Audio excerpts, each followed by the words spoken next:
Welcome to a special edition of What Happened on Saturday with Marlon Kerner. And our guest today, familiar face to all of Bills Mafia, hopefully to some of the Ohio State fans that we have tuning in, Jerry Ostrowski, former guard tackle offensive lineman at Tulsa University, and then for the Buffalo Bills. Marlon, our show is called What Happened on Saturday, but we really should call it What the F Happened Sunday. Sunday morning, noon. Let's lay this out, right? Like everybody watching this at this point knows the 4 teams that made the playoff. Right. We invited Jerry to come on. In case they didn't know who made the playoffs. Yeah, in case they didn't know. So, Jerry, we invited you on, and we'll kind of give you the floor first. You definitely came in strong on Twitter.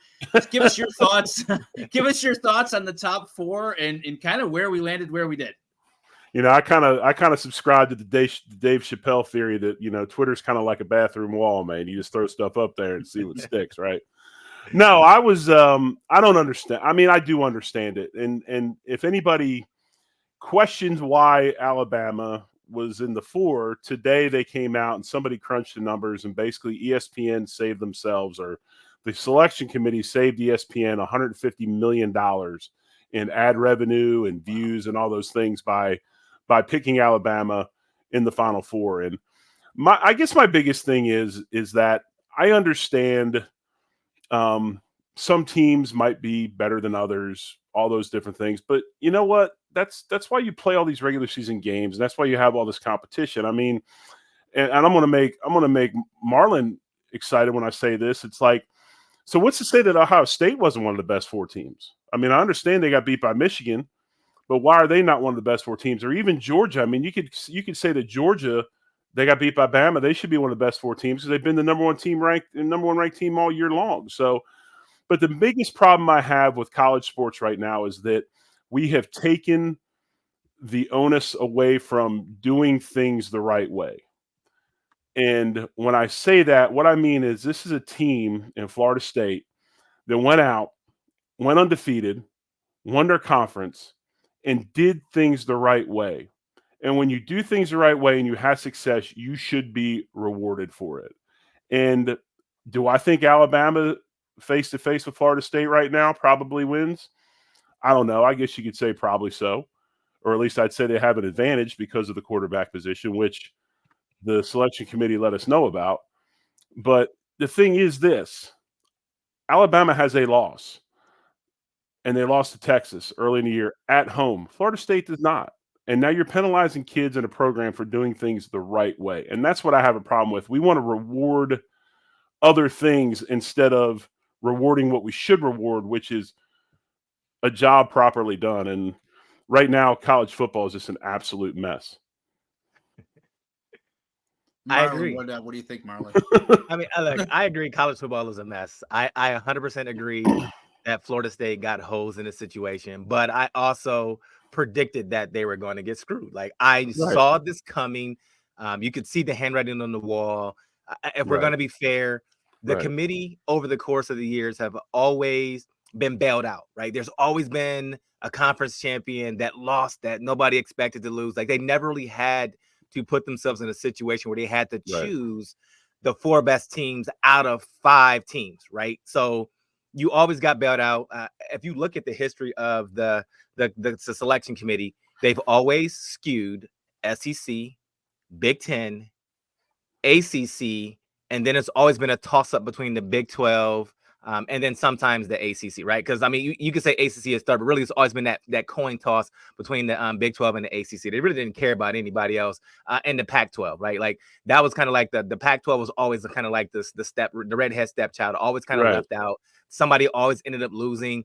You would have had the scenario play out last year had USC won. Then you would have like, okay, is USC in, USC out? Nope. So they always got bailed out. And what they've been doing as of late is really going towards dollars and cents and viewership. More importantly, viewership and ratings, because really what they want is they want people to tune in and watch the games. Like that was the whole model behind this is we want to take the advantage of having other bowl games and bringing them in and then saying we're going to create this playoff system. But really, they just want people to watch. So you want the fan base of Alabama. You always want Ohio State's fan base because we travel. And if you look at some of the things, I think Ohio State, Michigan had 19 million people tune in and watch it. Like, that's a crazy number Yeah.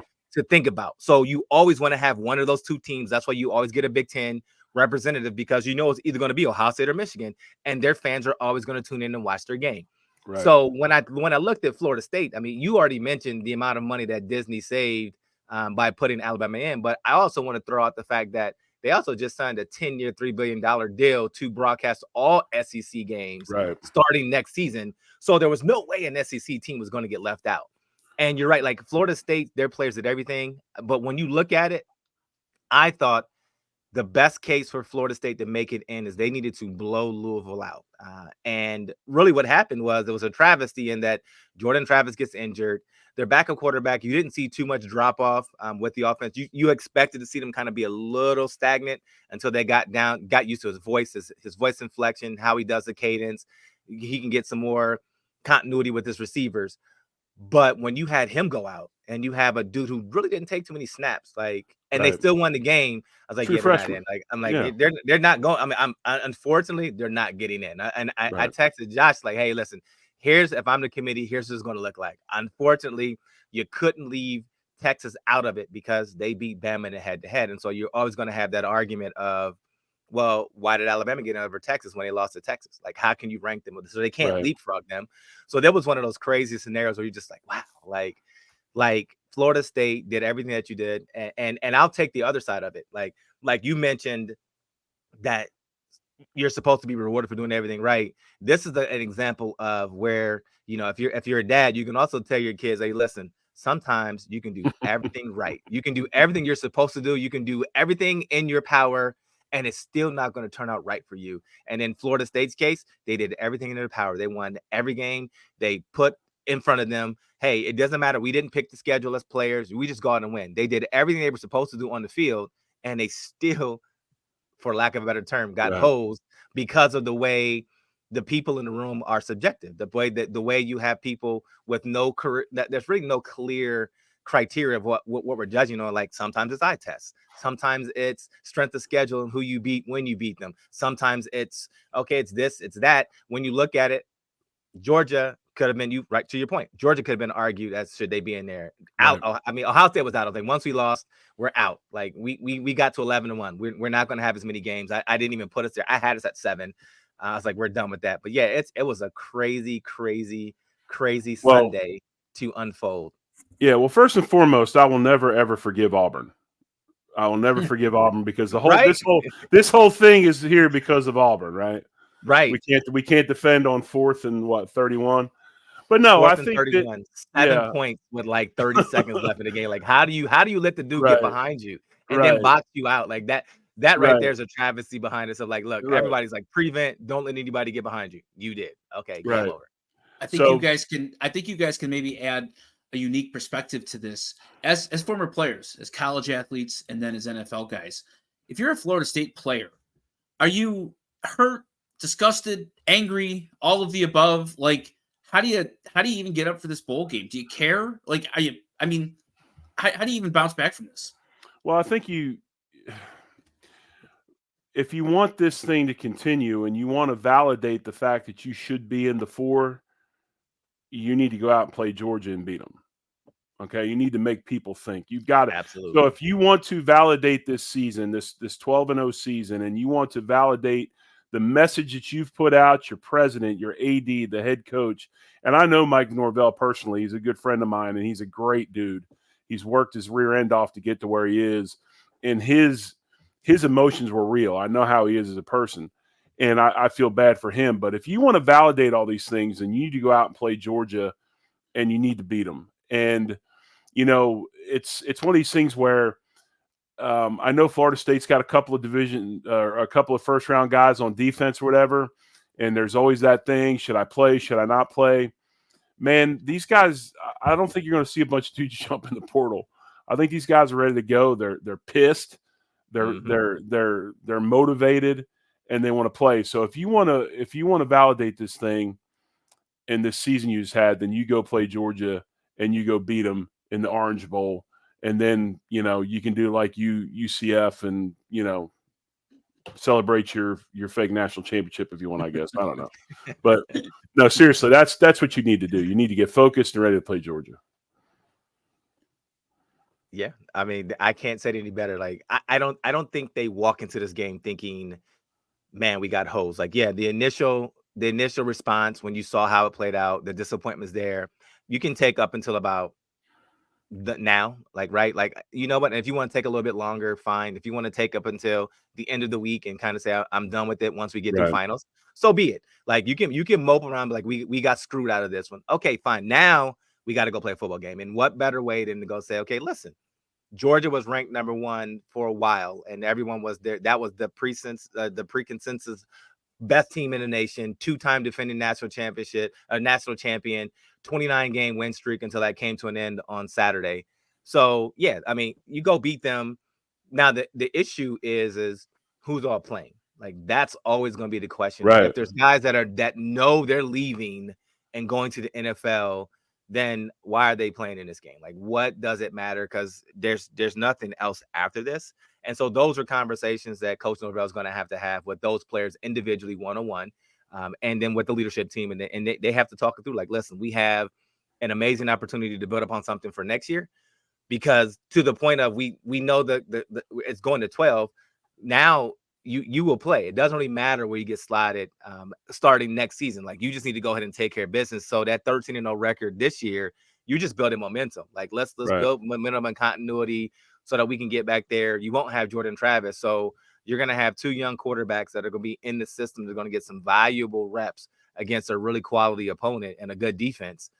And it should be a fun game to watch. It could be one of those. It's one of those games where it could be a very low scoring. It could be a 17-14 game with the way both those defenses play. Because the one thing that I can respect out of through all the chaos, through all the injury that Florida State had, their defense came and played week in, week out. And they have some legit stars on that defense side of the ball. And if they all show up, they can make life crazy for Georgia and that offense and what they want to do. But, you know, you've got a little bit of time. Guys can get healthy. They're going to have a little bit of time off to get little nicks and bruises taken care of. You won't get Jordan Travis back for Florida State, but you're going to get your quarterback out of the concussion protocol. You're going to be able to come up with a really good game plan and take some of what Alabama did to render their run game ineffective, to really take away some of their outside receivers. Like, they did a really good job matching up against Georgia and making it very hard for them to score and drive and do things, especially in that first half. Like, it was crazy how they were just kind of on them. And then, you know, Georgia's going Georgia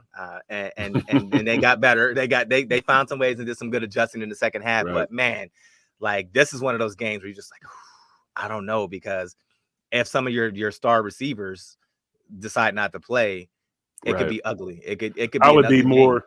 Yeah, I'd be more worried about my defensive stars not playing, because I don't think that even with, I mean, I understand the backup comes back from protocol, whatever, and he's done a good job, but, you know, they're not the offense they were. So right now they're riding that defensive wave, and if those guys start bailing, then you're going to have some issues. But no, I do think it's interesting to say, and I will say this before we move on to the next point. You know, they did run this whole thing through the old BCS system, and interestingly enough, the BCS would have picked it the same way. That Alabama would have been fourth by half a point. Yeah, so there was no, like, just because of the way, like, because I always joke when people say, well, strength of schedule is subjective, because people vote and people vote all the time. When you want to make sure you have somebody get a better strength of schedule, you just vote them in the top 25 and then vote them up to 15. Like, but isn't that team, like, but that's what we're talking about, how manipulative college football is. I mean, even that aspect, you know, do me a solid, bump us up if, you know, I mean, it's just like, it's crazy right now. Well, it's funny that it's the gap in logic there. If Florida State is without their quarterback, and that's why they got knocked down from 4 to 5, why aren't they below Georgia? I mean, isn't Georgia theoretically better than a Florida State team with the backup? Like, the committee's logic in and of itself makes no sense that Georgia is somehow worse than Florida State. The other thing is, you'd like to see Florida, because they're getting the backup quarterback back, and he's a functional, capable guy. Man, that's got to sting. He'd have 3-4 weeks, first team reps. Like, you feel like they would have had a puncher's chance. The true freshman kid, that wasn't going to work. But like you said, Marlon, that wasn't going to work. But they won that game. I mean, they dominated a good Louisville team. Louisville's offense all year long was like top 20 in the country. I guess winning with defense just isn't as sexy as winning with Jalen Milroe. Not in today's football, it's not. No, they want to see points, and they didn't want to see what happened with TCU. Right? They already played the whole game last year when they put TCU in, and TCU knocked off Michigan, and then they got blown out in the title game, like to the point where people turned it off. Like you got there, like I watched maybe the first 5 minutes. Oh, this is a blowout. I'm not going to be here long. And by the second quarter, I'm like, I'm done with this. Like there's no way TCU should be in this game.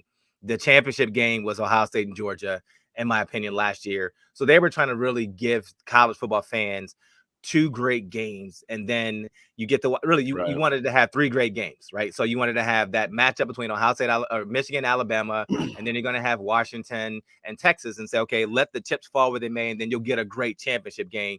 And so that's what they were doing. That they were tasked to really make sure that you don't have a drop off, and you don't lose money, you don't lose revenue, you don't lose viewership. Yeah. So that's why Florida State kind of got put in that situation, because it was going to be a coin toss, and really it was more on the side that they couldn't score enough points. Like their defense would have slowed Texas down had they been matched up against Texas. They would have slowed them down, but Texas could score points, and Texas defense is formidable as well. So now you're like, okay, well, if Florida State can't score enough points in Texas and score 30 points at the drop of a hat, is this going to be a 30-17 game, a 45-17 game? We don't want that. We want viewership. We want people to tune in and watch the entire game.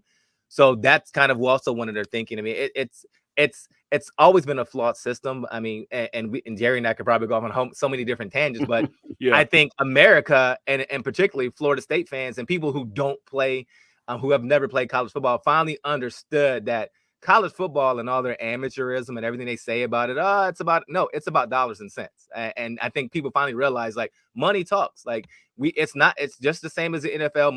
Money talks in college football. And you have the haves and the have-nots. And unfortunately, Alabama has been the have, and there was going to be an SEC team, and there was not going to be any scenario where they left out an SEC team unless Jordan Travis didn't get injured. Then you would have had to make the case of we're just going to go ahead and pick it and not choose Georgia, Alabama, and Florida State would have had to been in there regardless. But yeah, it's crazy to even think about the NCAA. And I don't know if you saw the news today about their new proposal, Jerry. Have you seen their new proposal about what they should do in NIL? I think that it's coming. I mean, really, to be honest with you, the only way to regulate NIL, because NIL is not going away. The only way to regulate it is what we would call a collective bargaining agreement, right? Some sort of work agreement between the players, the universities, and the NCAA. Now, the interesting part to me is going to be this, not the fact that this is going to happen, because I've always believed it is going to happen. I believe a succession of the major big, 25, 35 schools was always going to happen. Why have conference realignment the way you're having it if you weren't trying to position yourselves to eventually do that? And I think the theory of the Big Ten and the SEC doing that eventually will come to fruition. The interesting part to me was, and I thought this was well played by the NCAA, and I think it was a power move by the NCAA. Mm-hmm. To me, the question mark's always been, is the NCAA going to be the ones to regulate this, or are the teams that break away going to start their own deal and regulate it themselves? That, to me, is where the interesting aspect of this is, because I think the NCAA is a powerless governing body. I think they're powerless. They will do what the presidents and the schools say to do. They really don't have power. Are they going to be the ones to start this and say, okay, yeah, we're going to have I don't know. I mean, I really don't. So, because if they do it, there's going to have to be money shared with them. And we all know that all this jockeying of teams and conferences was to isolate the most money we can to the smallest number of teams, right? So why do we want to include you if we can do it ourselves? So that's where it's going to be interesting. It is going to be interesting. It feels like the NCAA is trying to get out ahead of this, right? Yes. And it's about time. It's about time. Like, they've had 30 years to get out ahead of this. Yeah. Like, we're in this state because of them. Like, had you thought about it, they would have already come up with something like this. And because think about it, when we were in school, all we wanted was an increase in the stipend that we got on a monthly basis. We didn't even really care about name, image, and likeness yet. Like, we were just starting to play NCAA college football. Hell, Marlon, I'm so old. I don't even think we got a stipend. I just was happy I got some like free shorts and some T-shirts, right? And a place to eat food, man. I think I got what? We got like $70 a month that they had to give you after you're like, look, like $70. Hey, this is not enough to get a pizza when the study hall's like, now my son's at Tulsa getting, they can pay him to get his grades that he's supposed to get anyway. I'm like, are you kidding me? So Jerry, when Marlon and I first started this show in the fall, we talked quite a bit about his time at Ohio State and how things have changed. You go into a school like Tulsa, were the rules even different for you there than they were for Marlon at Ohio State? Like back in the day, was because resources were clearly, more limited at a school like Tulsa than Ohio State. Yeah. And they still are. I mean, it's basically the same resources and everything are the same that they were back then. It's just at a grander scale, right? I mean, the price of things has gone up, but it's the same thing. I mean, the interesting part about Tulsa is when you look at Ohio State and Marlon, like 35,000 undergrads or something like that. They go to Ohio State. Something like about that big. I mean, closer to 50, maybe closer. Yeah, maybe closer to 50. Tulsa's the smallest Division I school in the country that plays Division I football. We've got about 3,200 undergrads on campus. One in 17 people that walk on that campus is a college athlete. So that just shows you the scale of the Tulsas of the world and what they have to go through to try to, make ends meet to be able to put teams on the field. And then what the Ohio States have to go through, or what they don't have to go through, is because of the money that they have. So when you start talking about this, NIL and all this, it just separates so many places, because there's a lot of places out there, smaller schools, or maybe schools in the Sun Belt or schools in Conference USA or the AAC, that are trying to play the same game that the blue bloods like Ohio State and Penn State and Notre Dame and Alabama and all those schools play. It's something that can be done for a little bit. Is it sustainable over time for those schools? Probably not. So I have, and I'm glad you brought that up. I mean, I've got, firsthand knowledge of it, and I'm sitting here watching all this going, I don't know how we're going to compete with everybody else. And, it's sad, but it's something that probably has to happen, because what'll happen is when the separation finally takes hold, then everybody will be where they're supposed to be, and the competition level will be more even across the board. The games will be better and all of those things. But yeah, I mean, think about that. Think about the number of people that go to Ohio State at a place like Tulsa, like 3,500 undergrads. It's 47,000 at Ohio State. There you go, 47,000. Yeah. So think about this. Wow. Think about this, guys, real quick, and I'll let you go. I'll let you go with you were going to say. Okay, 47,000. So probably what? 5, I don't know, 10, if you just want to go simple math, 12, around 12,000 graduate a year, maybe. Okay. Yeah. 12,000 alums, or just say 10,000 people graduate from Ohio State University a year. So it would take the University of Tulsa, who has graduating classes of probably less than 1,000, right? Right. How many years does it take us to build up to that many? You know what I'm saying? So when you look at the grand scheme of things, they're like, well, go out and raise money. Okay, I'll raise money, but we're pumping out, 600-700 a year. They're pumping out 10,000. I mean, so you could it's just amazing the scale of all of it and how it all looks. So yeah, something's got to be done, because it's just, I enjoy, like, we flew to Washington. The very first play of the game, I'm a proud dad, because my son's a starting defensive end at Tulsa, and they decided to run the back out in the flat real quick and not block him. And he comes shot out of a gun first play of the game and just yard sailed Penix. It hit him about, now it was a flag. Now, granted, it was a flag. It was a flag. And I got a picture of him after the game. Penix and him are laughing. And it's this candid picture. And if I can get him with it blown up, I said, what did he say to you? He goes, he asked me why I had to hit him so hard. So anyway, it's just, those games are great for us because it raises money for us. I think we made about $1.75 million to fly to Seattle and play Washington this year. in an amazing environment and the sailgating and all that.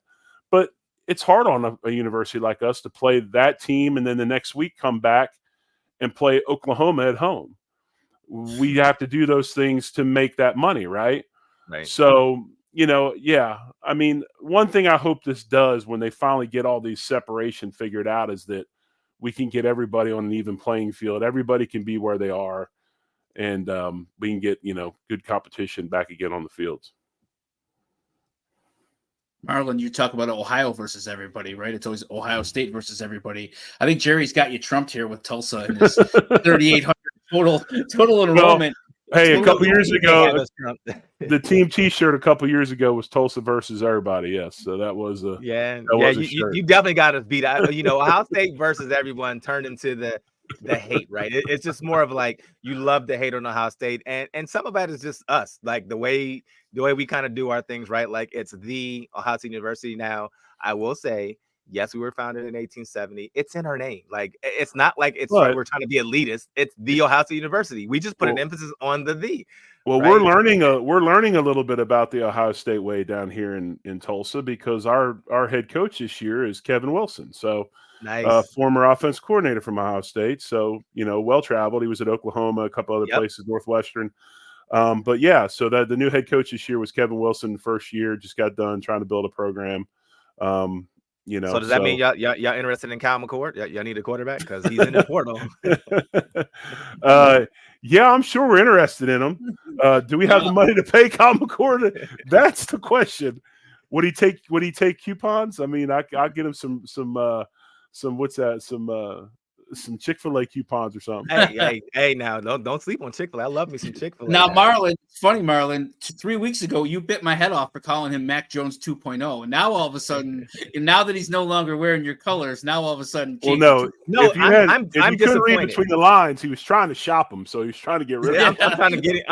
Listen. At the end of the day, you called him Mac Jones 2.0. I laughed, right? Like I just joked and smiled, like because what I wanted to see is him turn the page, right? And so I think as a fan base, we have been spoiled with really elite quarterback play at Ohio State. Like when you think about it, we've had some really good, like some guys that maybe weren't going to their game wasn't going to translate into the NFL. But, when you think about it, going back to JT Barrett, and then you go to Dwayne Haskins, and then, you talk about, we ended up getting Chicago quarterback, went 13 overall. So Justin Fields. And then you get CJ. Like we've had really good elite quarterback play that elevates everyone around you.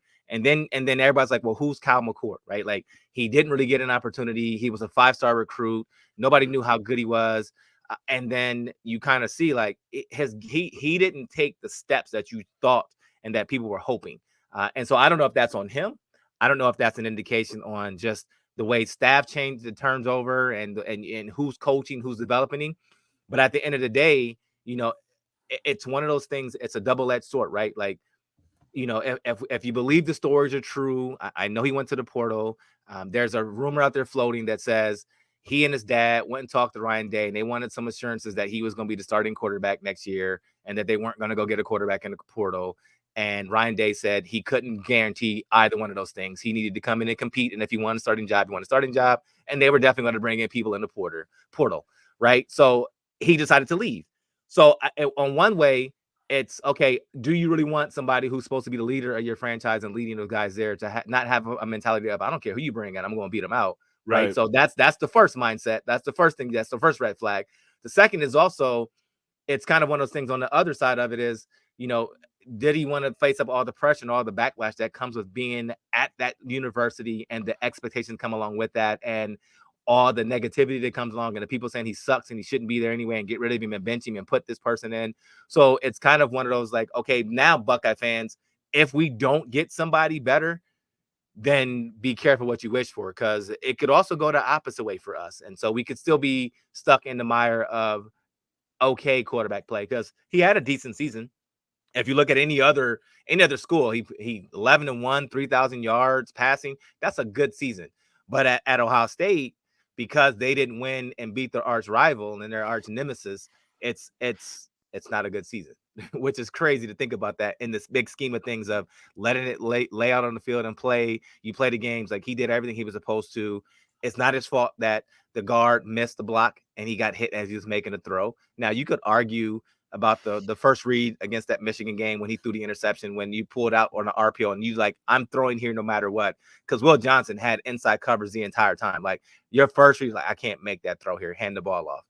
So yeah, you can question that decision making, but it's going to be interesting to see who we get to replace Kyle McCord. Now we do have a quarterback coming in that's starting in January, which is crazy to me to think about how kids are graduating early, Jerry. Like we would have never thought about that. Graduate early to go and start in January to be a part of the spring ball and get a head start on being a part of the organization and being a part of the unit. Well, we can call it organization, being a part of the organization, the university.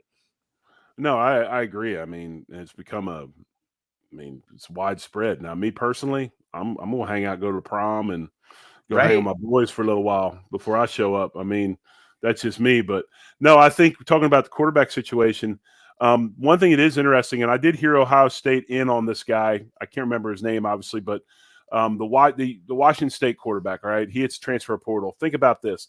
They said in a 24-hour period, Ohio State was one of the teams. He had over 10 deals, over 10 offers for $1 million plus in 24 hours. So right now we've set the market, transfer portal quarterback, starting experience, previous starter at P5 school, $1 to $2 million. It's crazy. It's free agency. Cam Ward, Jerry. His name's Cam Ward, yes, Cam Ward. exactly. And on that same vein, Riley Leonard, the Duke quarterback, is visiting Notre Dame tomorrow. Dude, seriously, is there a more Notre Dame quarterback than the Duke quarterback? He's just like the last guy that was there, but he's got lighter hair and no beard. I mean, they're like the same guy, right? Yeah, Sam Hartman was like the living embodiment of Jesus. I mean, he literally looked like Jesus. So he was the perfect Notre Dame quarterback.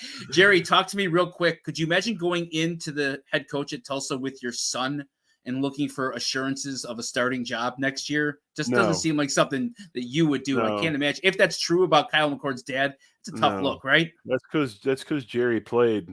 Jerry understands what competition's about. And if you don't have competition on your football team, you're not going to be very good, because if the guy starting's not worried about the guy behind him, then you've got issues, believe me. Right. So no, we wouldn't. They all wonder where I am. Jerry's sparse. I don't, I'm 20 minutes down the road. They all know where I am, but I'm never around. I mean, I go to games. It's cool that my boy gets to come home and, walks in with his laundry or whatever and wants some food and some money and all that. But we love to see him. But seriously, I mean, I let him do his thing. He deserves to have his journey the way he wants to do it without me being involved.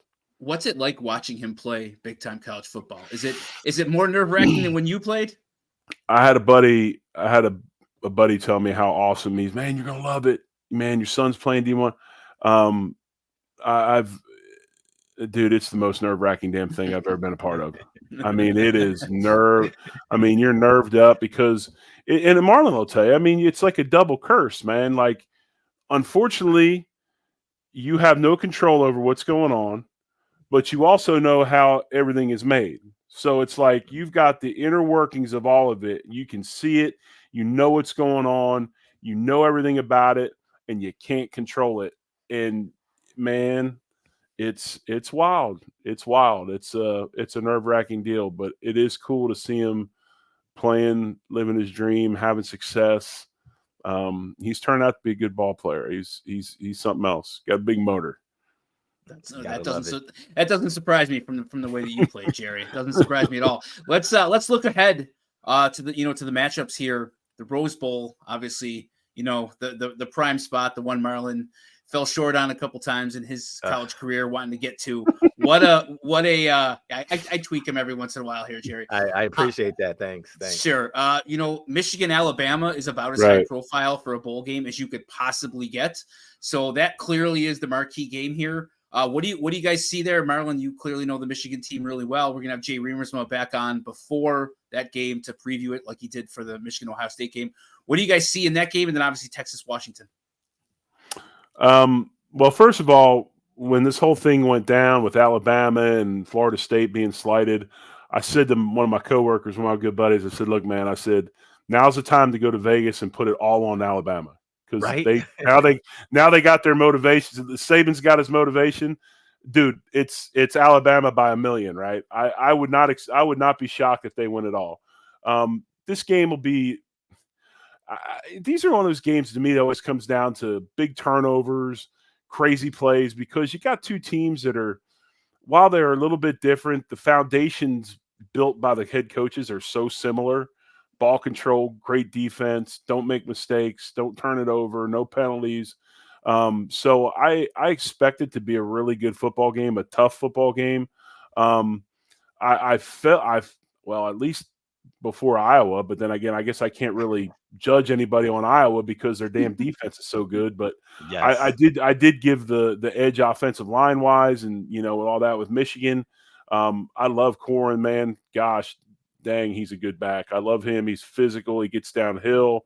I'm not a big fan of the quarterback, JJ McCarthy. I'm not a huge fan of his. I hate to use the term game manager because I think that's also slights these guys a little too much. He's a good quarterback. He makes plays when he needs to. He's not flashy. He's exactly what you would figure Harbaugh would have as a quarterback.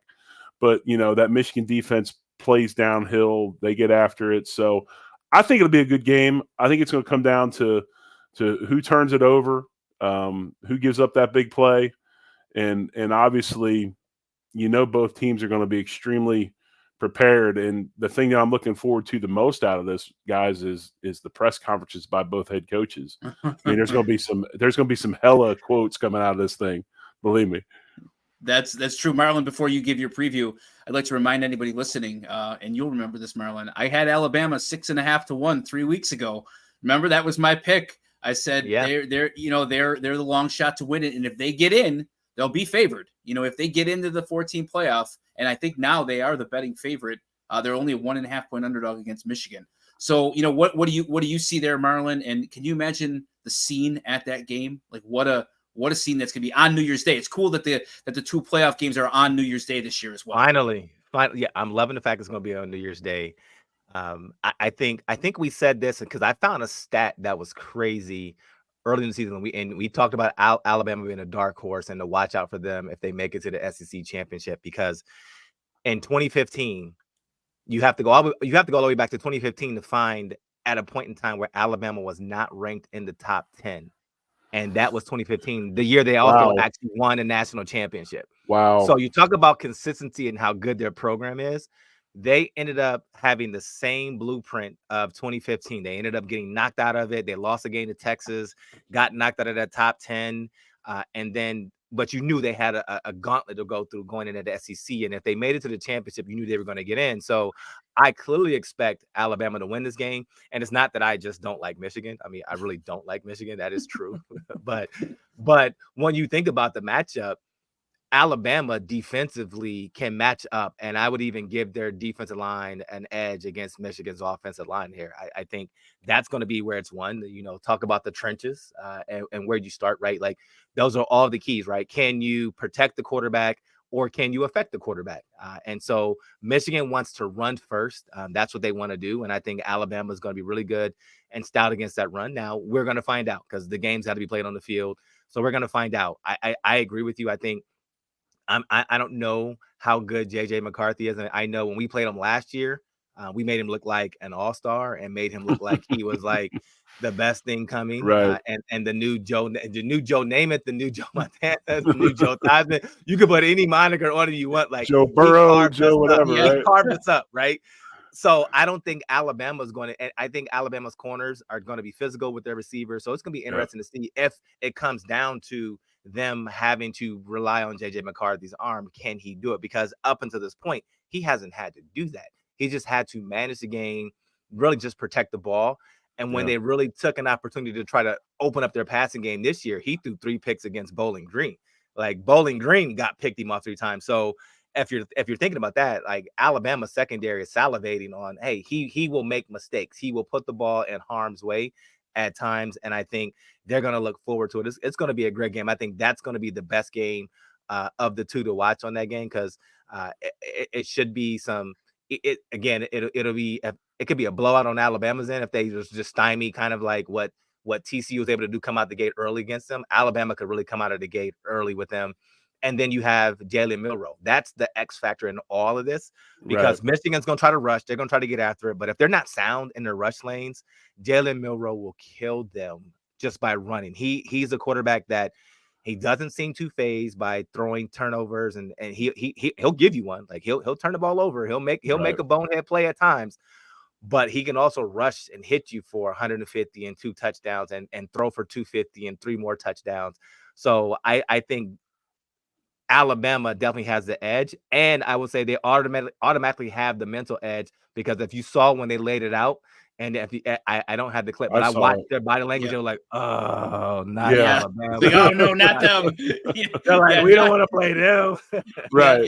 Jalen Milroe. You know, Jerry, we've talked quite a bit about Jalen Milroe on the show, and he's almost like he's like Josh Allen in college, right? He's just strap it up, and he's a roller coaster ride on every play, and it can be the most amazing play you've ever seen. Michigan really hasn't faced a quarterback like him, right? In the Big Ten, there's no one that's anywhere close to his athleticism and how dynamic he is. I just have a hard time seeing them be able to slow down the Alabama offense if Jalen is on that day. You watched Washington in person, Jerry. You know, what are your impressions of them? And I'm sure you've seen a bunch of Texas being close to them. What are your thoughts on that game? Michael Penix Jr. is the real deal. The only thing that concerns me about him is going to be his durability factor. He's kind of he's a slightly built dude. He's not super big, but anticipation with the football, reading routes, he can improvise. He's accurate. And then between him and I believe it's Nguze, I believe I'm pronouncing that correctly. I might not be pronouncing it correctly. Number one, their outside receiver is probably the best receiver in football. Roman Duzier. I know you got a big thing for Marvin Harrison Jr. Okay, I get that, and he's right there too. This guy is. I guess I could say this: they're two different type of players. I think Marvin's probably more the fluid type dude. He's one of those kind of molds receivers that just like goes and gets it right. Explosive, big, physical. And then they just got their other receiver. His name slips my mind. He just came back from being hurt and made a big impact on the Pac-12 championship game. Excuse me. I like Washington a lot. I think they're underrated defensively. When you look at them, you know they should give up a lot of points. They've played Oregon really well. Their offensive line's crazy experienced. Penix usually doesn't get pressured. If he does get pressured, he gets rid of the ball. He doesn't give up a lot of sacks. They can run the football. And I love the head coach is I believe it's Dewar. His message is good. Kalen DeBoer. I like them. I'm hoping that they can beat Texas. Of course, I'm in Oklahoma, so nobody likes Texas down here. Obviously, Texas has Quinn Ewers. Ewers is probably, of all the quarterbacks in the Final Four, is really, really streaky. He had early success against Oklahoma State, which allowed him to get going, and that's usually how he is. If he has some early struggles, it usually takes him a while to get back into it, or he just falls apart. The thing about Texas that Marlon like is you talked about Alabama's front defensive line. They got some absolute freaks up front and their defensive tackles. They can play defense. They can get after you. And that's where I worry about the Washington side of the ball. I'm not saying Oregon's not physical. They are. And I'm not even saying Texas is like this, Michigan-type team. But do you make them one-dimensional? Do you take away things? Because they are a very timely running team. They can pop one, but I don't know if they can run the ball against Texas. I mean, they got some cats, and so it'll be interesting. I mean, if Washington can confuse Ewers and give him some problems early, his confidence goes down. They'll have issues. If Texas is able to stop that run and jam that thing up to where they really make them one-dimensional, are those outside guys going to be able to get open and make plays? This one, to me, I think this game is going to go one way or the other when I look at it. It just has that feel like it's going to be big on one side. I don't know who. It could be either or, but I don't know if this is going to be as tight of a ball game as like we think Michigan and Alabama is going to be. I agree. I think if you look at how Washington has always played, They want to have shootouts. Like they're Right. okay. Like, hey, if you score, we're just going to try to come back down and score. So I think, to your point, I think Michael Penix Jr. is the real deal. I knew he was a real deal 2.5 years ago, 3 years In ago, Indiana. when he was at Indiana, and he lit Yep. us up. When he came, I Yeah. was like, man, this dude is the real deal.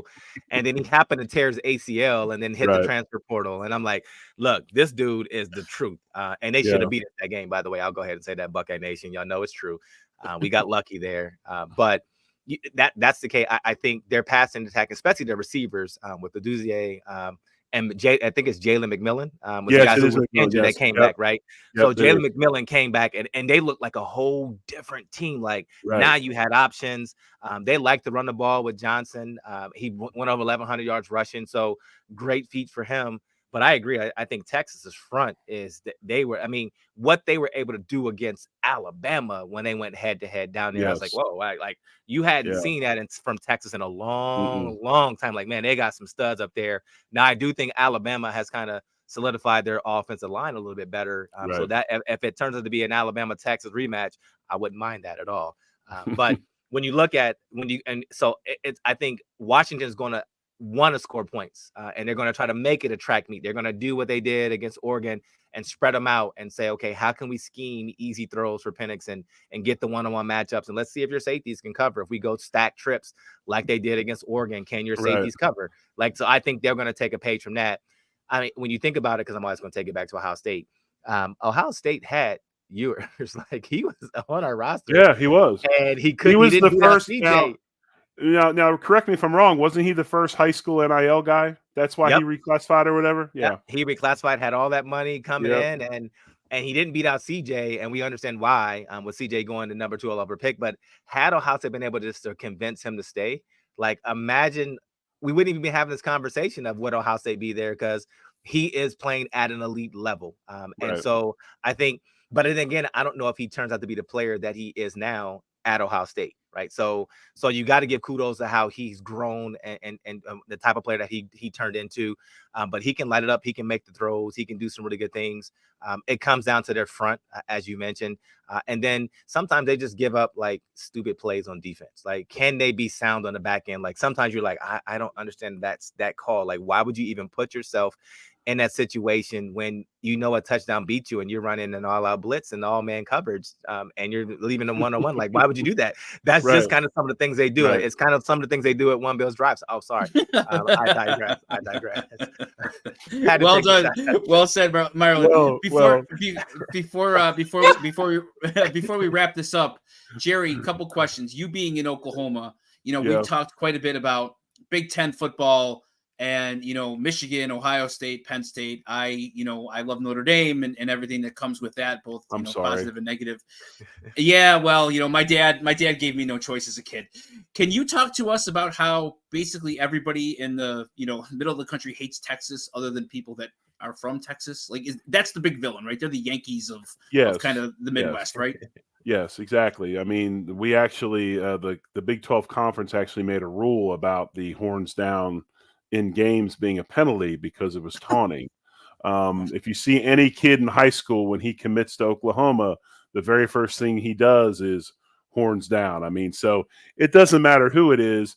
The hatred is all at Texas, and even more so than Oklahoma State, which is their in-state rival that they are leaving this year. Oklahoma State stays back to the Big 12. Oklahoma and Texas go to the SEC. But no, it's one of the coolest games.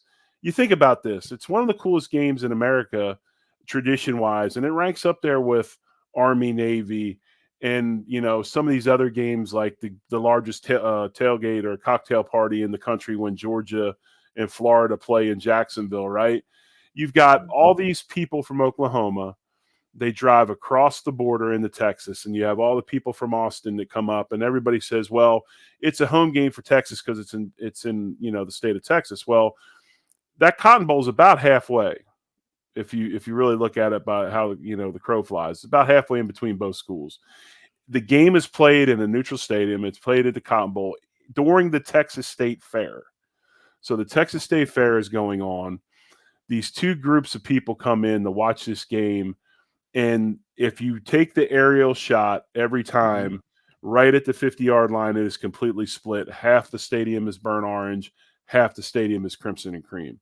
And if you ever have a chance to go, please go, because it's one of the coolest experiences that you can get into as far as, going to a college football game. So yeah, I mean, there's a lot of OU hatred towards Texas and vice versa, but it's all in good spirit, as they say. Sure. One more for you, Jerry.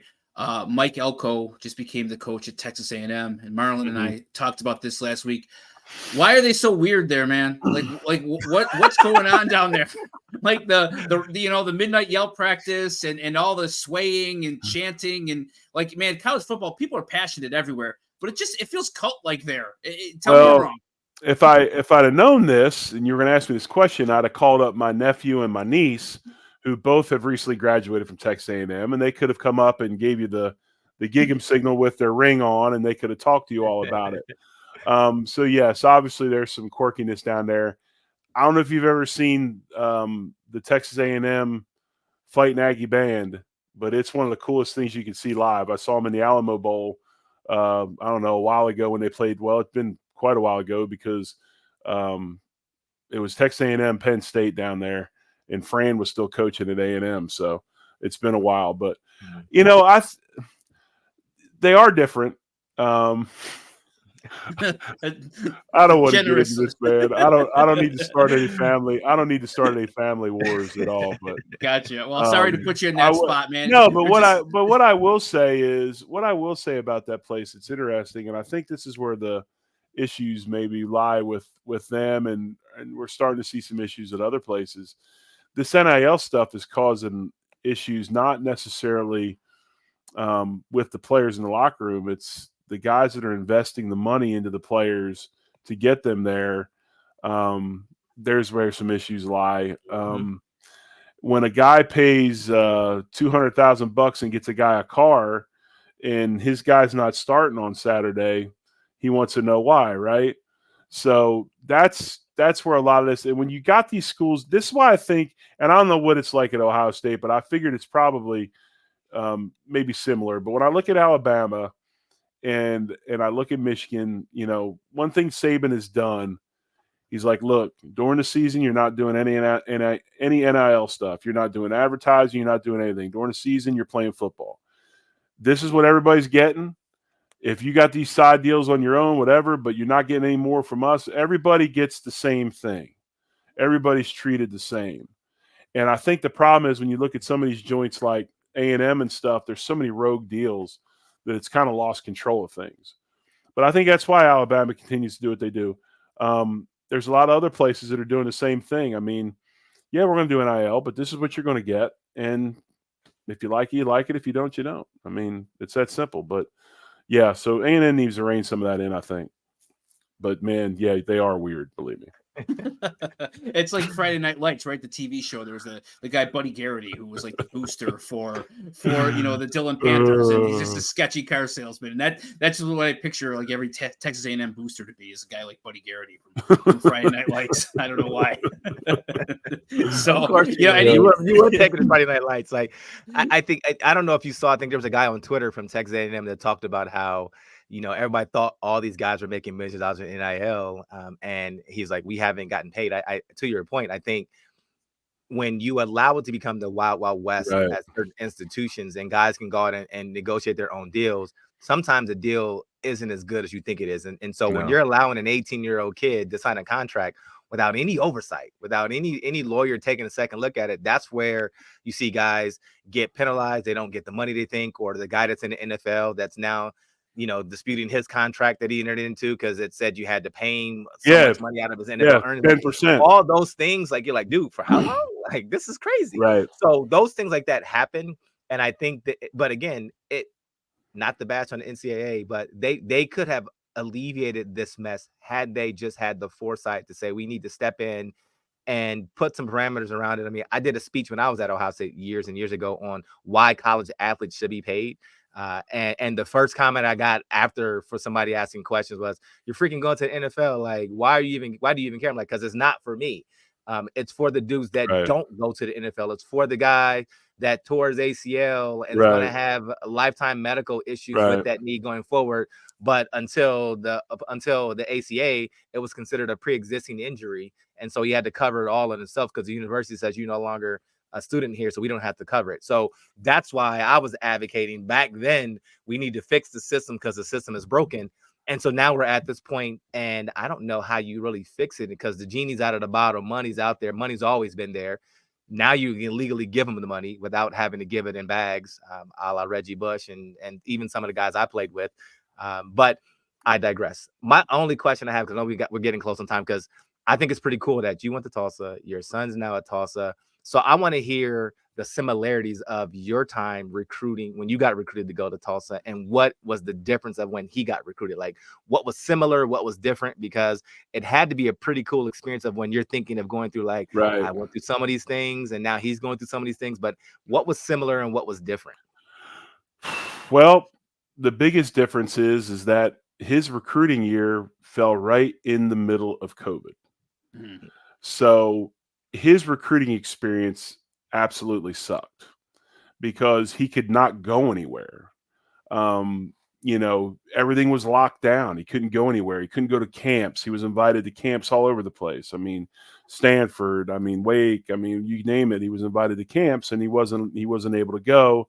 And then you go ahead and you're like, well, let me go to this. For instance, he had an offer from the Naval Academy and the United States Military Academy, Army. He first felt that he wanted to go to Army, so he committed to Army first, and before he had a Tulsa offer.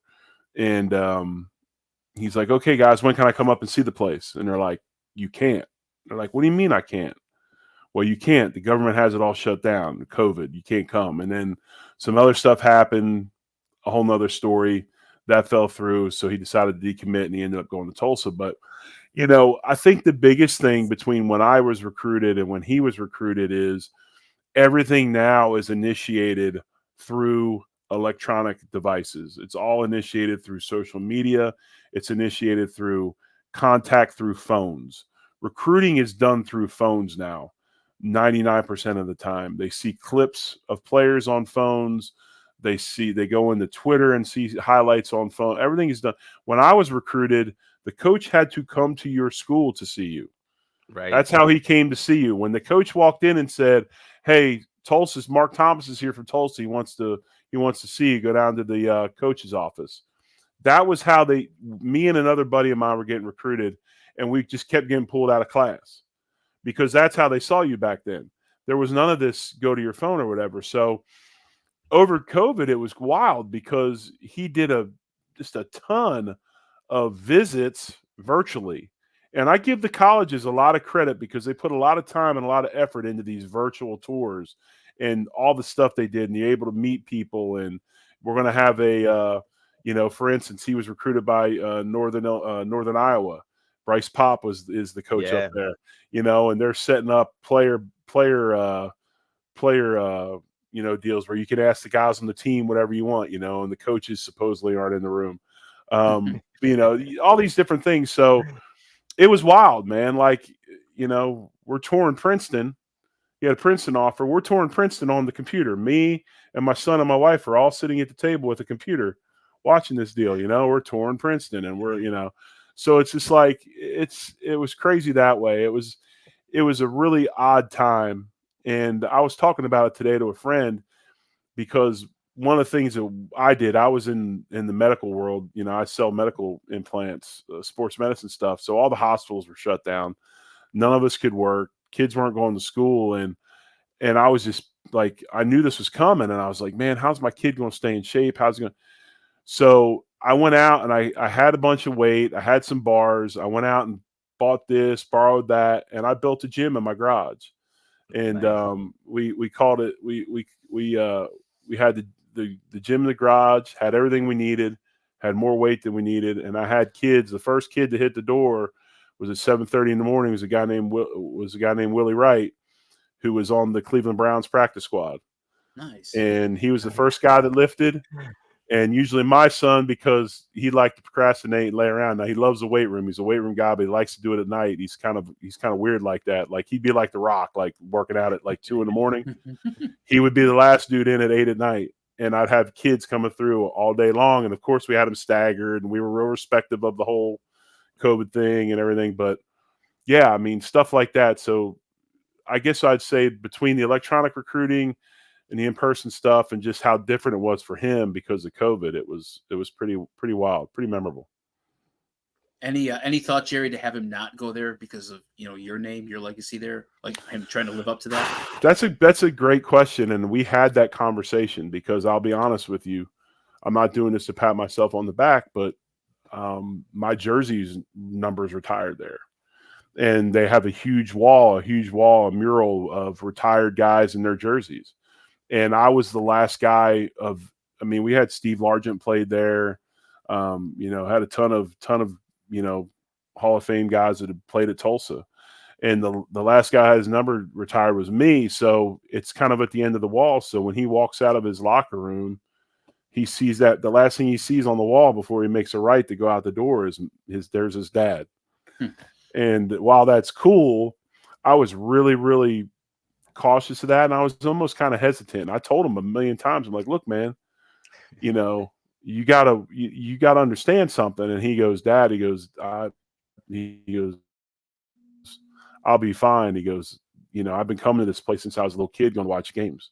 And it means a lot to me to play here. And, the way he's embraced that legacy and the way he goes about his business is really cool. And I've tried to tell him, I've told him, I said, if you want the 55, I said, you can come, you can have it. I said, you're gonna have to ask me for it. I said, but you can have it if you want to wear it. And he's like, nah, I'm not good enough yet to wear it. I'm like, shoot. Okay. I said, whatever. But he ends up wearing, you guys remember Dennis Bird, right? Yes. Yeah. You guys remember Dennis Bird? Yes. Dennis Bird is Dennis Bird is a Tulsa grad. And so Dennis wore 48 while I was here. So my son wears 48 for Dennis. So that's the number he wears. But no, we talked about it, but he's cool with it. He's embraced it and he's done a wonderful job. Awesome.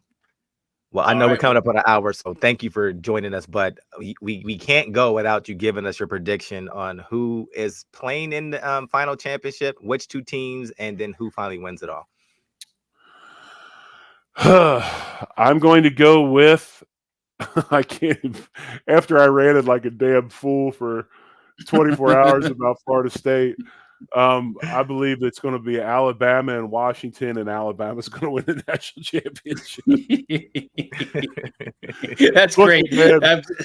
Look it. Lord save it. We heard it here first. Hey, Jerry, I know the guy who runs Freezing Cold Takes. So I might send him your way if Alabama wins the championship. You might get hit up on Twitter because I know him. So we'll get you some exposure on Twitter because I got blasted last year because I said after the Bills-Vikings game that would be the last Bills loss for the rest of 2023, and of course he saved that and put me on blast after the playoff game, and I ended up having like 700 retweets and likes from Patriots fans and Jets fans and Dolphins fans within like 5 minutes. It's the most activity my phone's ever had. That's hilarious. So yeah. Well, so thanks so much, Jerry, for your time. We really appreciate it. Marlon, thanks for good seeing you again, man. If you need anything, you know where to find me. And fellas, thank you so much. I appreciate the time. Thank you. Thanks, Jerry. All right, see you next week, Marlon. All right, see you later.